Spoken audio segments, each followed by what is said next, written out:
qual foi o seu primeiro investimento? Ele, filho, eu não sei, eu não lembro direito, faz 80, sei lá, faz quase 50 anos, né, que eu faço isso. Não lembro nem o que eu comi ontem, então... não lembro com quanto eu começava, mas era muito pouco, era tipo um salário mínimo, eu tinha 4 empregos, eu tinha já 4 filhos. Seu pai teve 4 empregos ao mesmo... Ele tinha, então ele era professor à noite... Por um tempo, né, ele manteve esses 4 empregos. Então, logo que ele começou na bolsa como operador, era um negócio muito novo. Então, imagina, é como se você estivesse empreendendo na época, né? Uhum.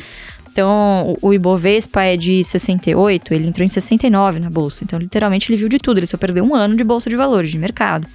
Então, quando ele ingressou no mercado, ele já estava se formando em economia, ou já era formado em economia, alguma coisa do tipo. E ele tinha uma carreira já como auditor, como contabilista, né? E como auditor independente. Então, por um tempo, ele saiu desse escritório de contabilidade, foi ser uma espécie de auditor independente, que as empresas o contratavam, né?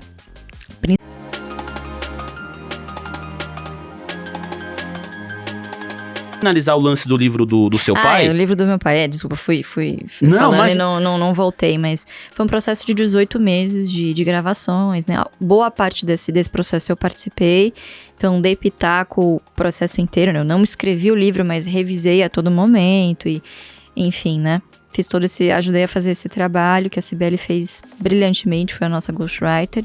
E o resultado foi esse, já é best-seller, né? Sensacional. E eu acho que faz boa parte desse objetivo que eu tenho, missão, eu diria, que é, de fato, mostrar para as pessoas que nós temos um Warren Buffett brasileiro. Quer dizer, você não precisa necessariamente olhar para fora para se inspirar em histórias de sucesso, né? Falando do nosso mercado. Nós temos muitas outras histórias aqui que boa parte dos brasileiros não conhece e se conhece, muitas vezes não valoriza, né? E são ídolos, são investidores importantes que estão vivos ainda, né? Então, que eu acho que a gente tem que valorizar enquanto eles ainda estão aqui, né? E apreciá-los, né? Enquanto eles estão com saúde, enfim, e lúcidos aí pra gente aprender com eles. Então, esse livro acho que foi bastante um processo, assim, de aproximação também entre mim e meu pai, né? Porque, assim, é difícil você conciliar quando você é filha, herdeira, colega de trabalho, né? Então a gente tá junto praticamente 24 horas por dia. Nossa, é verdade, hein? Né? Então, separar essas caixinhas, né? Da hora de ser filha, a hora de ser, sabe, brava com ele. Pai, pelo amor de Deus, faz isso, né? Porque a gente... Qualquer relação de pai e filho. Lógico. Pai e filha. Quem trabalha com pai, com família, sabe o quão difícil é, né? De você tocar esse dia a dia e não levar os problemas do trabalho depois pra casa. Né? Porque os meus pais são de idade, já meu pai tem 84 anos, a minha mãe tem 67. E uma das coisas que eu sempre fiz questão é não sair de casa, é de aproveitá-los o máximo possível pra cuidar, pra estar junto. Né? Eu sou a 5ª filha do 2º casamento, então sou a raspa do tacho, né? Então eu acho que ter tido também essa chance de ser mais próxima do meu pai do que meus outros irmãos, né? Que foram de outro casamento, se separaram muito jovens, eles eram crianças ainda. Então, a gente, querendo ou não, teve uma proximidade maior, né? Eu tive um contato maior também com a parte, o lado profissional do meu pai e me interessei muito pelo assunto investimentos desde criança, né? Então, o livro foi um processo muito legal para eu conhecer também outras histórias que eu não sabia. Que eu ia perguntar isso, era a minha pergunta. Teve alguma história que você conheceu e se surpreendeu? Porque apesar desse contato diário com seu pai, acho que essa visita, né, às lembranças do passado, pode ter mostrado para você histórias que você ainda não, assim, enfim, não conhecia. Não, assim, eu não digo histórias que eu não conhecia, mas o que eu não tinha muito claro ainda na minha cabeça era... Qual foi a linha do tempo entre você legal. Saiu do cortiço e aí você se formou? Qual foi seu primeiro trabalho? Sabe, qual foi a sua trajetória? Uma questão cronológica. Questão cronológica. Então, era uma coisa meio bagunçada ainda na minha cabeça, assim, tipo... Como você chegou na bolsa? Qual foi o seu primeiro investimento? Ele, filho, eu não sei, eu não lembro direito. Faz 80, sei lá, faz quase 50 anos, né, que eu faço isso. Não lembro nem o que eu comi ontem, então... não lembro com quanto eu começava, mas era muito pouco. Era tipo um salário mínimo, eu tinha 4 empregos, eu tinha já 4 filhos. Seu pai teve 4 empregos ao mesmo... Ele tinha, então ele era professor à noite... Por um tempo, né? Ele manteve esses 4 empregos. Então, logo que ele começou na bolsa como operador, era um negócio muito novo. Então, imagina, é como se você estivesse empreendendo na época, né? Uhum. Então, o Ibovespa é de 68, ele entrou em 69 na bolsa. Então, literalmente, ele viu de tudo. Ele só perdeu um ano de bolsa de valores, de mercado. Então, quando ele ingressou no mercado, ele já estava se formando em economia, ou já era formado em economia, alguma coisa do tipo. E ele tinha uma carreira já como auditor, como contabilista, né? E como auditor independente. Então, por um tempo, ele saiu desse escritório de contabilidade, foi ser uma espécie de auditor independente, que as empresas o contratavam, né?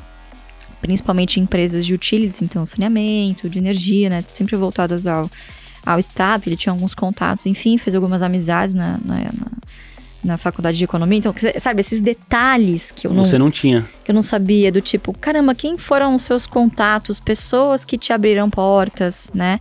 Porque meu pai era uma pessoa que cresceu no cortiço. Então, ter estudado, ido à faculdade, conhecido outras pessoas, sabe? Abriu muitas portas. O networking que ele fez na faculdade de economia foi imprescindível para ele ir para a bolsa. Ele conheceu o mercado financeiro através de colegas que ele tinha na faculdade de economia, da USP, né? Lá atrás. Então, e hoje a gente vê, né, tão comum na internet, a gente não precisa fazer faculdade, não precisa estudar.